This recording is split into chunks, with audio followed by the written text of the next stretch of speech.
श्रीमद् भागवत में भी कहा गया है, नारद मुनि कहते वेद व्यास कि अगर अपने जीवन में सब कुछ प्राप्त किया लेकिन भक्ति नहीं किया तो पूरा व्यर्थ है। कुछ नहीं प्राप्त किया और भक्ति किया तो सब कुछ मिल जाएगा इसको। आत्म साक्षात्कार होना बहुत जरूरी है। जब आपको पता ही नहीं है कि आप कौन है तो आपकी सफलता और असफलता की डेफिनेशन, परिभाषा बदल जाएगी।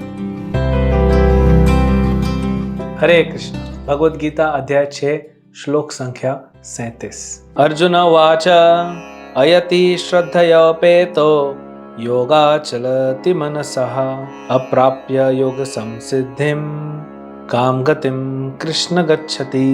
अर्जुन ने कहा, हे कृष्ण, उस असफल योगी की गति क्या है जो प्रारंभ में श्रद्धा पूर्वक आत्म साक्षात्कार की विधि ग्रहण करता है किंतु बाद में भौतिकता के कारण उससे विचलित हो जाता है और योग सिद्धि को प्राप्त नहीं कर पाता है। भगवान के इन 2 श्लोकों में जो भगवान ने उत्तर दिया, अब अर्जुन ये तो समझ गया कि मन को वश में किया जा सकता है, कैसे पूरा प्रोसेस है, और फिर भगवान ने भक्ति के बारे में थोड़ा बताया। अब अर्जुन पूछ रहे हैं कि प्रभु ये तो समझ गया लेकिन बहुत बड़ी छलांग लगाने जैसा है, तो एक बिल्डिंग से दूसरी बिल्डिंग कूदना है, तो कुछ लोग तो प्रभु कूद जाएंगे एक बिल्डिंग से दूसरी बिल्डिंग, कुछ नहीं कूद पाएंगे, वो तो बेचारे गिर जाएंगे। अगर एक 100 माले की बिल्डिंग है, दूसरी 100 माले की बिल्डिंग है, अब बीच में 2 किलोमीटर का गैप है, अब दौड़ते हुए कोई तो ऊंची छलांग लगा लेगा लेकिन जो गिरेगा उसका तो हड्डी पसली गया। तो प्रभु क्या होगा अगर जो व्यक्ति अयति, यति मतलब जो सिद्ध है, यति मतलब जो सक्सेसफुल है, जो अनसक्सेसफुल है, अयति जो बेचारा निकला तो है श्रद्धा से भक्ति करने को लेकिन पूरा नहीं कर पाया, तो क्या उसकी गति होगी, उसकी गति क्या होगी, ये अर्जुन पूछ रहा है।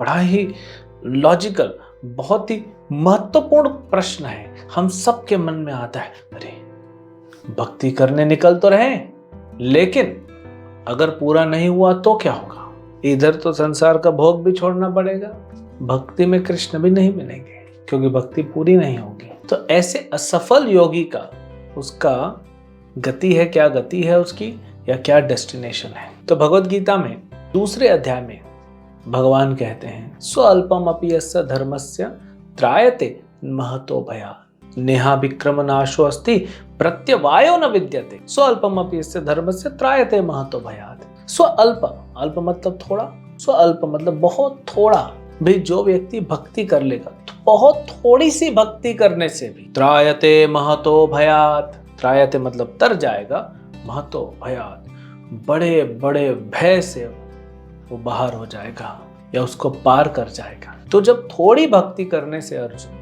कोई व्यक्ति असफल नहीं माना जाता है तो जो थोड़ी से ज्यादा करेगा उसको असफल कैसे मानोगे, और कोई जो और ज्यादा करेगा, कोई और ज्यादा 10%, 20%, 50%, 80%, 90%, 99%, मान लीजिए 100% नहीं कर पाया तो उसका लॉस थोड़ी होगा।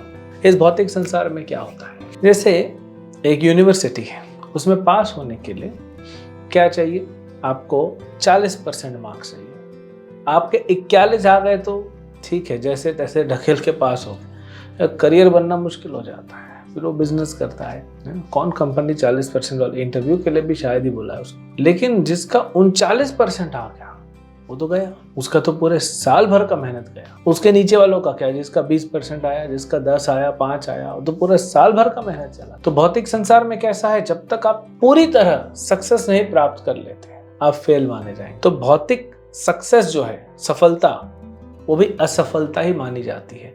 तो भौतिक असफलता तो असफलता है ही।